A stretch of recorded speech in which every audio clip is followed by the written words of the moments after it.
Good morning students. आज हम द्वितीय पाठा कालज्ञो बरहमहेरा इसके प्रश्न और उत्तरों को समझेंगे। पहला प्रश्न है, एक पदेन उत्तरम लिखत, मतलब एक शब्द में उत्तर लिखो। उत्तर हुआ बरहमहेरस्य जन्म कुत्र अभवत, मतलब बरहमहेर का जन्म कहाँ हुआ। इसका उत्तर हुआ कपित्थ ग्रामे, मतलब कपित्थ गांव में उनका जन्म हुआ। अगला प्रश्न है, बरहमहेरस्य पितु नाम किम, बरहमहेर के पिता का नाम क्या था। इसका उत्तर हुआ आदित्यदासः, मतलब उनके पिता का नाम आदित्यदास था। अगला प्रश्न है, बरहमहेरा कस्मात् ज्योतिषं पठितवान, बरहमहेर ने किससे ज्योतिष पढ़ी, मतलब ज्योतिष विद्या उन्होंने किससे पढ़ी। इसका उत्तर हुआ स्वकीय जनकात्, अपने पिता से। अगला प्रश्न है, बरहमहेरा खगोल शास्त्रम कस्मात् पठितवान, बरहमहेर ने खगोल शास्त्र किससे पढ़ा। इसका उत्तर हुआ आर्यभट्टात्, मतलब आर्यभट्ट से, उन्होंने आर्यभट्ट से खगोल शास्त्र पढ़ा था। अगला प्रश्न है, बरहमहेरा अध्ययनम समाप्य कुत्र गच्छत, बरहमहेर अध्ययन समाप्त करके कहाँ गए। इसका उत्तर है उज्जैनी, मतलब उज्जैन में वह अपना अध्ययन समाप्त करके उज्जैन गए। अगला प्रश्न है, एक वाक्येन उत्तरम लिखत, मतलब एक वाक्य में उत्तर लिखो। पहला प्रश्न है, बरहमहेरस्य जन्म कदा अभवत, मतलब बरहमहेर का जन्म कब हुआ। उत्तर है इसका बरहमहेर से जन्म 499 ख्रीस्ताब्दे जातम, मतलब बरहमहेर का जन्म 499 ईस्वी में हुआ।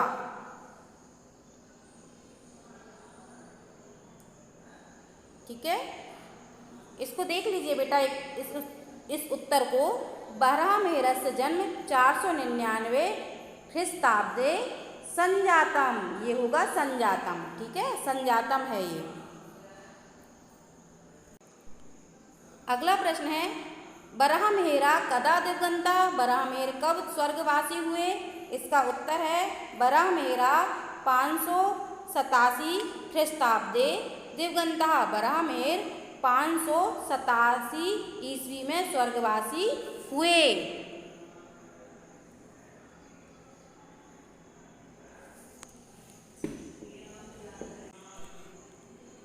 अगला प्रश्न है, भारते फलित ज्योतिषस्य प्रथमः आचार्य कः अभवत, भारत में फलित ज्योतिष के प्रथम आचार्य कौन हुए।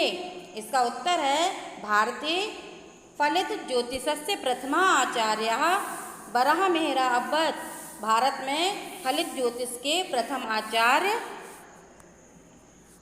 बरहमहेर हुए। भारत में फलित ज्योतिष के प्रथम आचार्य बरहमहेर हुए। अगला प्रश्न है, बरहमहेरेण के ग्रंथा विरचिताः, बरहमहेर ने कौन कौन से ग्रंथ रचे। इसका उत्तर है बरहमहेरेण व्रत संहिता, बृहज्जातकम, पंचसिद्धांतिका ग्रंथा विरचिता, मतलब बरहमहेर ने बृहत संहिता, बृहज्जातकम और पंचसिद्धांतिका नाम के ग्रंथ लिखे। ठीक है, उन्होंने इन 3 ग्रंथों की रचना की। अगला प्रश्न है,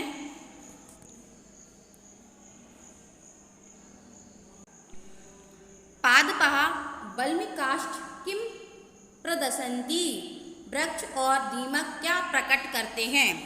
इसका उत्तर है पादपा वल्मीकाश्च अधोभौमिक जल स्थिति प्रदर्शयन्ति, मतलब वृक्ष और दीमक भूमि के नीचे जल का होना प्रकट करते हैं। अगला प्रश्न है, उचित शब्देन रिक्त स्थानम पूरयत, उचित शब्द द्वारा खाली स्थान भरो। प्रश्न है, बरहमहेरा अध्ययनं समाप्य आगतः, मतलब बराहमिहिर अध्ययन को समाप्त करके आ गए। तो वो कहाँ आए थे बेटा अध्ययन को समाप्त करके? वह आए थे उज्जैनी। कहाँ आए थे? उज्जैनी। ठीक है, तो इसका मतलब होगा उज्जैनीम, मतलब कि बराहमिहिर अध्ययन को समाप्त करके उज्जैन को आए थे। अगला है आर्यभट्टः खगोल शास्त्री आसीत्। आर्यभट्ट खगोल शास्त्री थे। अगला प्रश्न है बृहज्जातकम नाम ग्रंथः बराहमिहिरेण विरचितः। बृहज्जातकम नाम का ग्रंथ बराहमिहिर ने लिखा।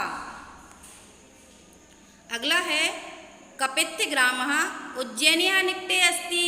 कपित्थग्राम उज्जैन के निकट है। अगला है गुरुत्वाकर्षणस्य सिद्धांतम बराहमिहिरेण प्रतिपादितम। गुरुत्वाकर्षण का सिद्धांत का प्रतिपादन बराहमिहिर ने किया।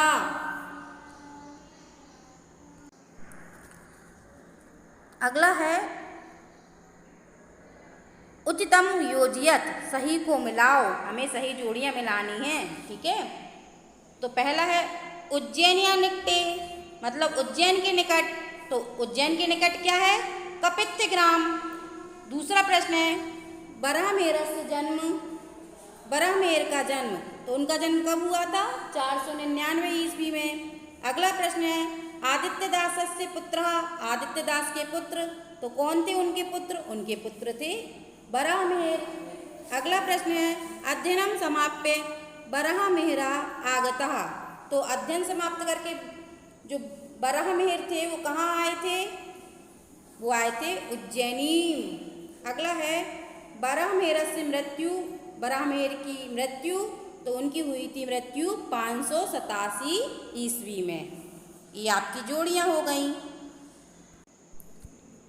अगला प्रश्न है शुद्ध वाक्यानां समक्षम आम अशुद्ध वाक्यानां समक्षम न इति लिखत। मतलब शुद्ध वाक्यों के सामने आम और अशुद्ध वाक्यों के सामने ना लिखो।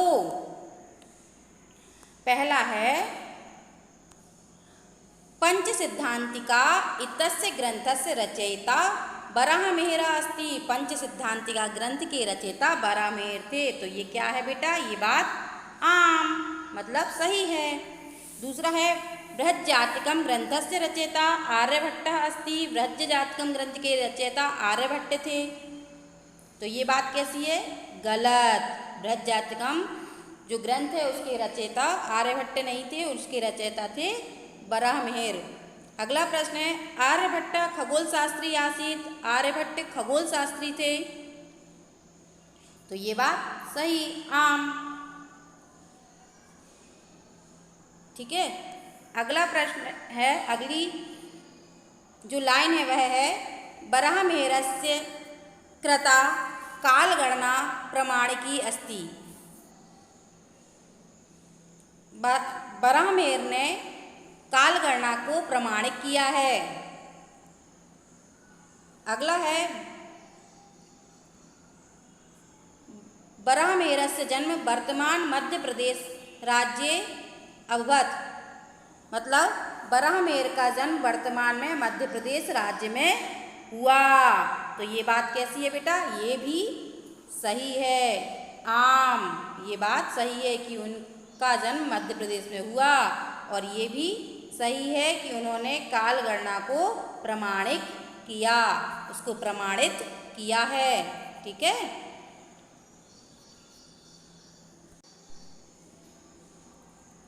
अगला प्रश्न है नामोल्लेख पूर्वकम संधि विच्छेदम कुरुत। नाम का उल्लेख करते हुए संधि विच्छेद करो। अब हमें नाम का उल्लेख करते हुए संधि विच्छेद करनी है। ठीक है, तो पहला है आदित्योपासकः। तो इसकी संधि होगी आदित्य प्लस उपासक। आदित्य प्लस उपासकः, इसकी संधि है स्वर संधि। ठीक है, स्वर में कौन सी है इसकी? गुण स्वर संधि। ठीक है, अस्मिन्नेव, तो इसका हो गया अस्मिन प्लस एव। अस्मिन प्लस एव। अस्मिन में ना में ये हलंत लगेगा, ना में हलंत लगेगा। अस्मिन प्लस एव, ये हो गई आपकी व्यंजन संधि। अगला है समाप्य अध्ययनम, तो इसका होगा समाप्य प्लस अध्ययनम। इसमें संधि है स्वर, स्वर की कौन सी है ये? दीर्घ स्वर संधि। कौन सी हुई? दीर्घ स्वर संधि। अगला बालको अजायत, संधि करें इसकी, बालको प्लस अजायत स्वर संधि। स्वर में कौन सी है? पूर्व रूप स्वर संधि। वृद्धिताश्च, तो इसका हुआ वृद्धिता प्लस चा, ये हो गई आपकी विसर्ग संधि। कौन सी संधि हुई? विसर्ग संधि। अगला है खगोल शास्त्रस्य अध्ययनम, इसकी संधि होगी खगोल शास्त्रस्य प्लस अध्ययनम। इसमें संधि है स्वर संधि, स्वर में कौन सी? दीर्घ स्वर संधि। आज हमने सेकंड चैप्टर के प्रश्नोत्तरों को समझ लिया है। Thank you, have a nice day.